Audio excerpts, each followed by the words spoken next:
Hello again, everybody, and welcome to Warrior Fast Break here on HBC TV 25. I'm Justin Barrientos. Thank you for joining us. We're brought to you again by Russell and Associates, and we'll lead off by talking men's basketball with head coach Todd Eisner. And Coach Eisner, first of all, congratulations on a good week. 2 wins. Got to be happy with that. Yeah, it's a very good week, Justin. Obviously very pleased. Anytime you can get a win on the road in our league, as we did Thursday night. That was a great start to the weekend, and then played very well Saturday and beat a really good Mankato team Saturday afternoon.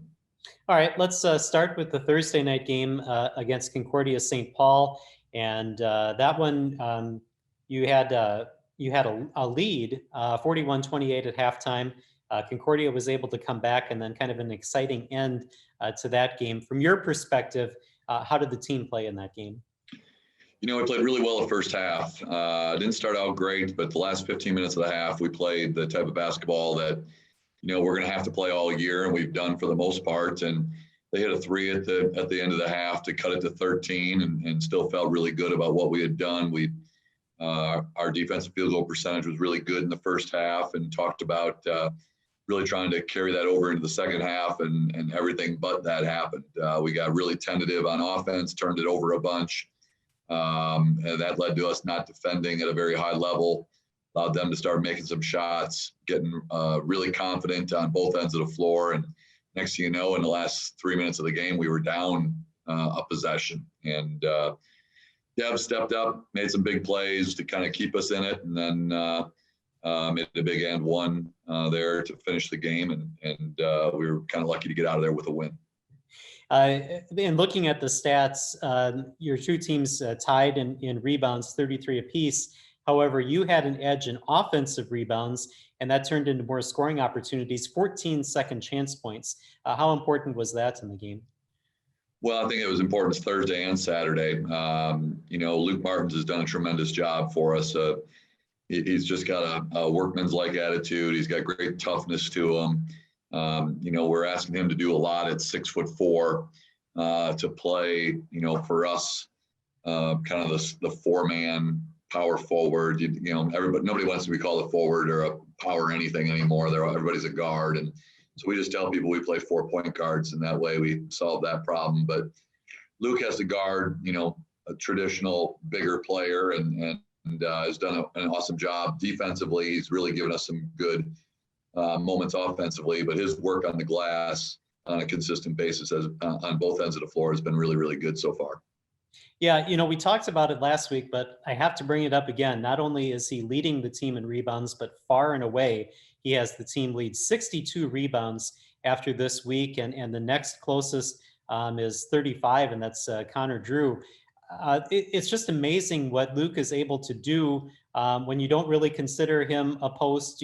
I guess you don't really consider him maybe a forward either, but you know, I don't know exactly what you consider him, but he's doing everything that you need to do, and I would imagine that you kind of consider him one of the main reasons that you're successful this season. There's no doubt. You know, I mean, he showed a little bit of that last year. You know, he played a different position last year with Kevion still here, and but what he does for us, he does a lot of toughness things for us. He does a lot of effort things for us. You know, are definitely needed. And then for us being smaller, we need him on the glass, and he's done a great job of that so far. I consider it a huge win right now through 8 games that we are actually plus rebounding margin, you know, and, you know, our 2 freshmen are doing okay at the 5 rebounding, but they're not great rebounders in terms of just gobbling everything up that comes off the rim. And so we've got to get everybody to contribute, especially on the defensive end of the floor. When there's no urgency to race in the other direction, we got to get all 5 guys on the glass, and Luke's the leader of that for us. I did some quick math, glancing down at the stats while you're talking. Plus 46 in rebounds is what I have for you on the season, which is an incredible number. Did you expect to be at that position this point in the season? Well, I'm not sure those numbers are accurate. We've got something we got to fix on our website, but we are actually plus on the season, but it's not a lot, Justin. I think we're +1, which means we'd be +8 or whatever, somewhere around there on the year. The NCAA messed up something with our Viterbo game since they're not NCAA, and I got Pete working on that. But to your point, I thought we were going to get killed on the glass, to be real honest with you, this season. And so, like I said, to be plus through 8 games, I think is a good sign. We need to keep it there. I think a big part of that for us is that we've defended at a pretty high level. And so teams are missing shots, which is key to rebounding. And then we've limited other teams to set, our goal is to always keep them in single digits for second chances. And anytime we look at offensive rebounds at the end of the game and teams have a single digit, we feel like we've done a pretty decent job as long as we've gotten them to miss shots. And so those are the things we look at from a statistical standpoint, and we've got to continue to go down that path, I think. All right, I'll bring up one more thing that'll kind of be a bridge between the Concordia game and the Minnesota State game, and that's Devin Whitlow. Just amazing what he's been doing this season. And I found it hard this weekend to try to describe exactly how I see him as a player, because he does so many things so well that sometimes it seems like he focuses on one aspect to be really, really good at and then excel in those numbers. And in the past, that's been the assists. But recently, it's been scoring 18 points, both at Concordia St. Paul and then at home against Minnesota State. Talk about what you've seen from Devin Whitlow this season. Yeah, it's been great. I think he understands that we need a little more scoring out of him, losing Kevion, obviously, and Andrea. And so there was an opportunity for him to be more active and hunting out scoring opportunities. The other thing I think is really key for Dev is the fact that, really the last 2 years, at some point in time during the season, he has a foot issue that has come up and kind of bit him at times in terms of just the ability to have this burst with the ball. And I think he had it his freshman year, and then he injured his foot, and kind of re-aggravated most of his second year, and a lot of his third year it came back. And so far, knock on wood, he's healthy. So we're seeing much better bursts getting to the rim. I think that's led to confidence. And I think he knows he has to be a scoring option for us. And so he really worked on his shot in the spring and the summer. And, I don't think he's ever going to shoot 5 threes a game, but he knows that when he's open, he needs to shoot those, because teams have been going under all ball screens with him. But they know they can't switch on him either. And that's what, Mankato tried to do Saturday. And he just took advantage of the mismatch and got to the rim and finished plays for us. So he's been tremendous. I mean, he's somebody that, I hope people appreciate what he does for us. He's done it for a long time. We put the ball in his hands the day he got here, and he's been our starter ever since. And he's the epitome of a typical prototypical point guard, coaches player on the floor, and does a great job for us. All right, and as I said, he did a great job against Minnesota State, and that was the team that came in at undefeated. They were number 17 in the country. And although they kind of controlled a little bit early on, you were able to pull away, and you had a huge shot from Owen King at the end of the half to really energize the team into halftime. How important was that basket? I mean, you had a lead anyway, but how important was that basket to kind of energize your team in the second half? Yeah, they were making a little run on us the last 4 minutes of the first half, and it cut it to 4. And so in that possession there, we got a great stop because they had the last possession of the half. And O did a great job of plugging up a gap as they tried to penetrate, got the steal, had great clock awareness in terms of his ability to take a couple of dribbles to get it inside a half court. And I was standing right behind the angle of his shot. And it honestly didn't surprise me that it went in. You just can't tell what the distance is going to be like from my angle. The second it left his hand, it was right on. And so now it's just a matter of is it short, is it long, what's going to happen there. And but it's huge. You got us to 8 points at the half. I thought we did a great job coming out the second half and taking control of the game and not really letting them back in it. And, so it was a big win for us. Our guys played really well. I thought we really competed, showed really great toughness and energy, throughout the game. And you have to do that against Minnesota State. They're, if you looked at us and you looked at them in the warm-up lines, you certainly wouldn't have thought we would have competed, but our guys have done a great job, like I said, through 8 games. And we know it's got to be who we are. And if we continue to do that, we'll have a chance for some success. And the days we don't bring that mentality to the court, we probably are going to be real disappointed in the result. You talked about the size disparity with your team, and Minnesota State had a 7-footer in Eric Kramer. And although you're probably not going to face a 7-footer every weekend, you might in the NSIC. But do you feel like you have a blueprint, of how to beat Minnesota State Mankato, and B, how to beat a team that outsizes you? Well, I thought Zach did a great job in terms of an offensive game plan when Kelby Kramer was in the game. If they were going to, some version of a hedge or even try to switch, we wanted to get him pulled away from the basket because he's such a presence 5 feet in on both ends of the floor. I mean, he barely played and still had 9 rebounds in the game and blocked a few shots. So we tried to pull him away from the basket. We've done that, when Mankato's had some bigs that are effective near the rim with some size and some length and try to get them away from the basket and make things more challenging for them. But every game's different in the league. I mean, we're going to run into some very good post players, but they all bring a different skill set. Augie's going to have twin towers. Wayne State's got Jordan Jansen, who was player of the year in the South, and he does a little bit of everything. So every day, I think we got to come up with a different game plan. Southwest on Friday this weekend is going to have Phipps, who's 6'9" and 250 pounds and is a true post, but is stepping out and shooting some threes. So, we, as my good friend Porter Moser says, we're going to put that one in the bank and maybe cash in on it a little later. But right now we got to forget about it and get ready for Southwest. But our game plan Saturday was really good.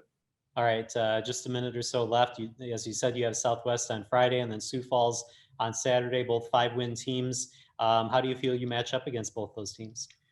I've got the Southwest scout, and I watched a few games yesterday and watching some this morning. They're going to be the best defensive team we've played this year from what I've watched on film. They got a lot of interchangeable parts on the perimeter that are 6'2" to 6'6", and then big Phipps inside at 6'9", 250. They're really defending at a high level. Lost by 1 possession at Wayne State, won by 1 possession at Sioux Falls. Augie got him pretty good on Saturday, but they're much improved. Byers is back. He sat out last year due to the COVID situation. So there's an all-conference wing that they put the ball in his hands a bunch. And then Saturday, Sioux Falls is just and they play football on a basketball court. I mean, they're trying to beat you up. They play very physical. They're very strong. They also defend at a really high level, have beat Northwest Missouri State this year already. And so we're going to have our hands full both nights. The key, obviously, for us is to try to go get the first one and figure out a way to go from there. But we're going to have to play as good a basketball as we played this weekend. Saturday, we're going to have to take that with us, or the road in the NSIC can be very cruel. All right. Well, again, thank you for the time and the insight this week, and good luck on the road this weekend. Appreciate it, Justin. Thanks. All right. Thank you. And we're going to take a break here on Warrior Fast Break. When we come back, we'll talk Warrior women's basketball with head coach Scott Ballard right after this.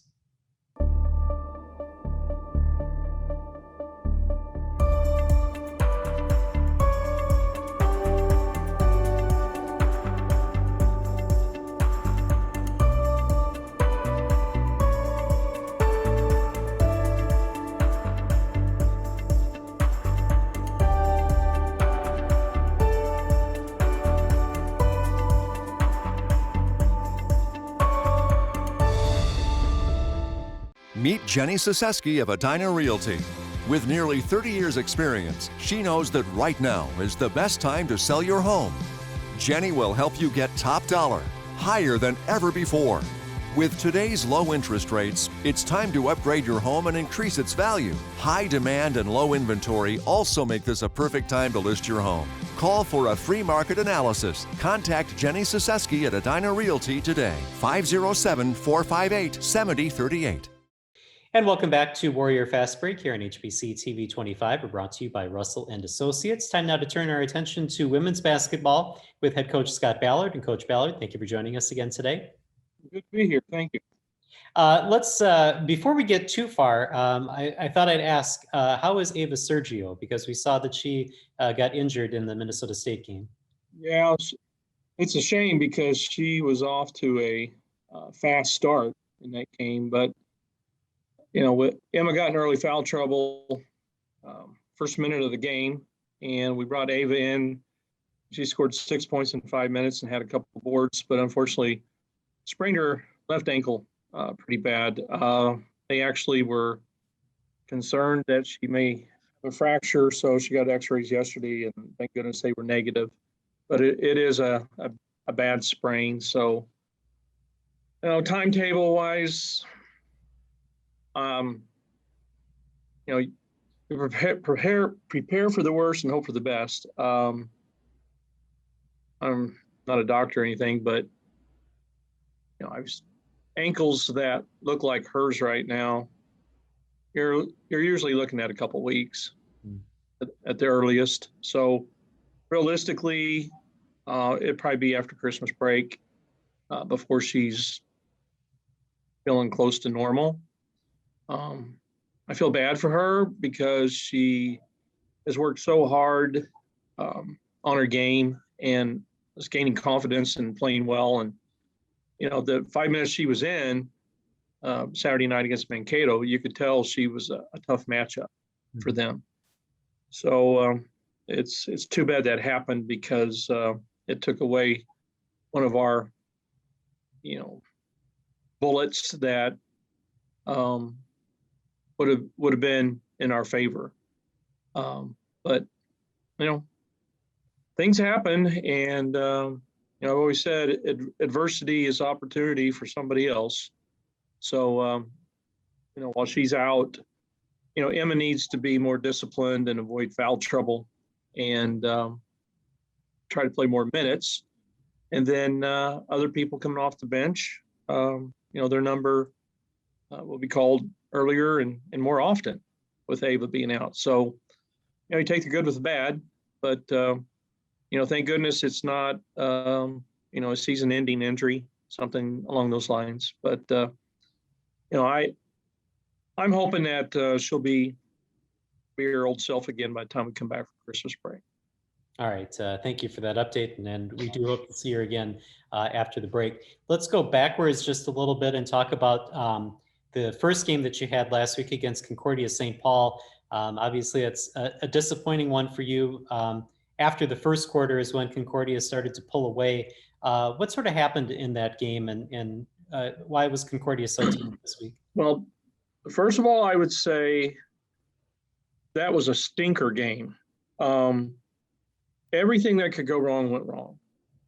And every now and then something like that happens, and you're not playing well enough at any phase of the game to stop the bleeding, and it just keeps snowballing.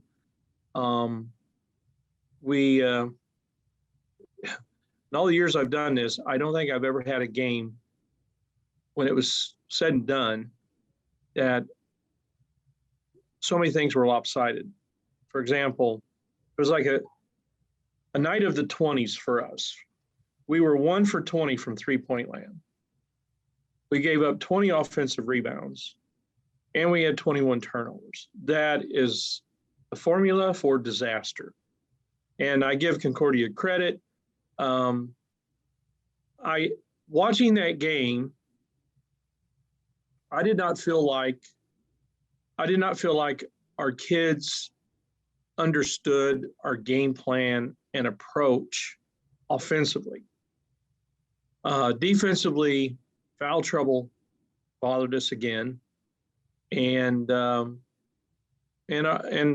bench didn't play well either. So I've always said that a team usually plays as well as its point guards play, and we did not have good point guard play that night. We had too many turnovers. We had bad decisions.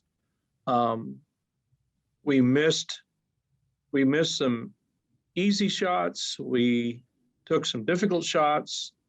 And that's the first time we've basically had that happen to us this year. I know it's early, but through 7 games, that's the first time that we stepped on the floor and looked like we weren't prepared. And that bothers me because that comes back on our coaching staff. But I just don't feel like our kids had a good understanding of the game plan. And that won't happen again. But, and we got down so much so early in the fourth quarter that, we just played, our last 7 kids on our roster, they played the majority of the fourth quarter, and they proved that they're not ready yet either. So it was a humbling learning experience that did not feel good, but I think it was a wake-up call for us on how easy things can get away from you and out of control if you don't play a couple phases of the game at a high level. I felt like we were much better Saturday than we were Thursday. And, both those teams combined are 13-1 right now. I mean, they're two of the better teams in the league. We've went through a tough stretch. Now we're on the road again this weekend. So that'll be 8 of our first 9 games are on the road. And that can wear on you. It really can. But I just didn't feel like our focus was very good Thursday. Kids got finals coming up and projects, and I'm not making excuses, but there's a lot of challenges that you're dealing with there that you don't have very often. So we'll learn from it. And Saturday, I thought we looked like a pretty good team. Despite Emma only played 3 minutes the first half, 17 minutes for the game, and we lost Ava 5 minutes into the game. So we were kind of playing shorthanded a good portion of that game. But against Mankato, we had things under control. We shot the ball better from three-point land in the first half, especially. We out-rebounded them by 1. That may be the first time they've been out-rebounded this year. And I know we ended up losing by 9, but we did hold them to their lowest point total of the year so far, despite having to foul quite a bit in the last minute and a half. But what came back, the two things that haunted us in that game eventually was transition defense. We had too many possessions with lack of communication, even after a score, and you got plenty of time to get matched up. We watched film today and showed them, it's like, ladies, these things cannot happen. This is, junior high school stuff, not getting matched up after the team has to take ball out of bounds. But it's lack of communication. And I think the second half, we stopped making shots at the same rate that we did the first half. So there were more opportunities for Mankato to get in transition. And they made us pay for lack of communication. The other thing would be turnovers. Before these last 2 games, we were averaging 10 turnovers a game, which is awesome. But we had 44 turnovers in those 2 games. I mean, it is hard to beat anyone, let alone one of the top teams in the league, when you have that many turnovers. So we got to have better guard play, decision-making. We've got to finish easy scores at a higher rate. We've got to improve our perimeter shooting. We shot the ball awesome today in practice. We have some good shooters, but for whatever reason, they all have been off a little bit through our first 7 games. We're only shooting 24, 25% from three-point land. We should be 35%. And I think over the long haul, it'll end up there, but it's kind of frustrating right now to not be making those shots. They're not bad shots. If we were taking bad shots, that'd be one thing, but we're taking good shots within our offense or within transition. We just haven't been hitting them at a very high rate. So when that happens, and everybody goes through it, you have to get more offensive rebounds. You have to get to the free throw line. You have to get more possessions. And when you're throwing the ball away or turning it over at the rate that we did these last 2 games, it's hard to overcome against a really good team. But and now we've got 2 really good teams this coming up this weekend on the road at Southwest and Sioux Falls. Yeah, and about those 2, it's kind of interesting because due to COVID, you didn't play Southwest last year. You did play Sioux Falls.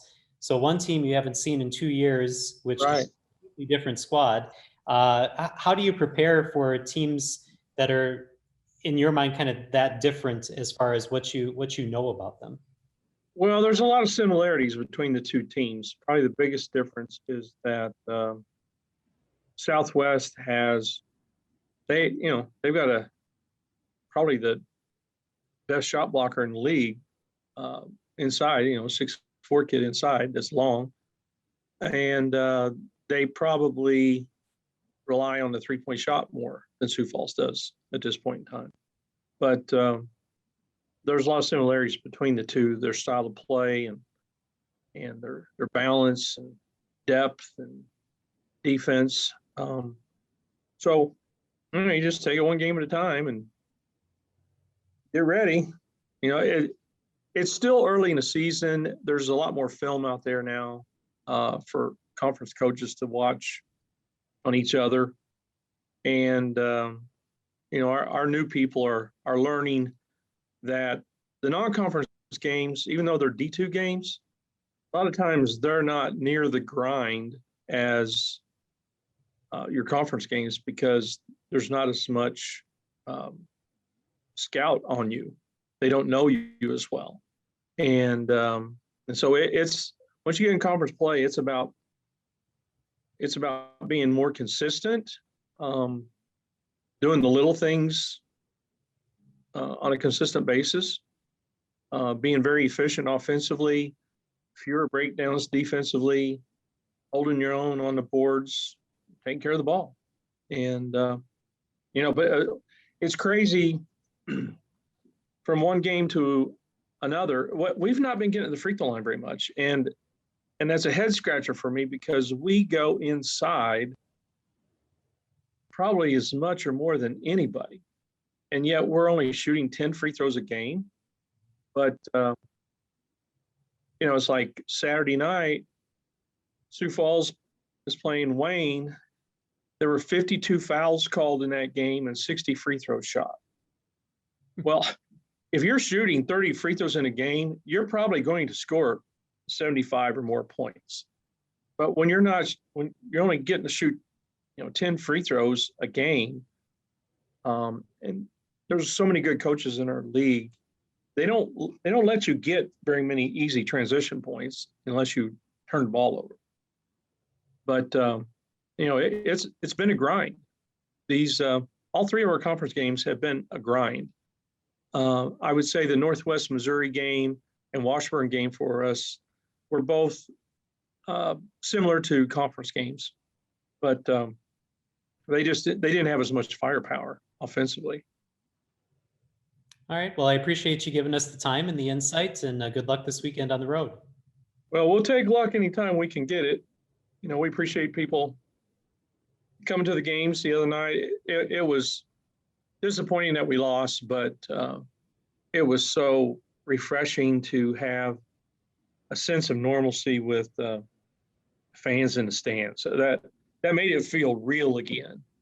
And the men had an awesome game, and our first half was really good. And I think we had 600 people that stuck around for the women's game. It's weird playing the second game when for 42 years for myself, it's been the other way around, but you get used to it. All right. Well, again, we appreciate the time and good luck, and we'll see you next week.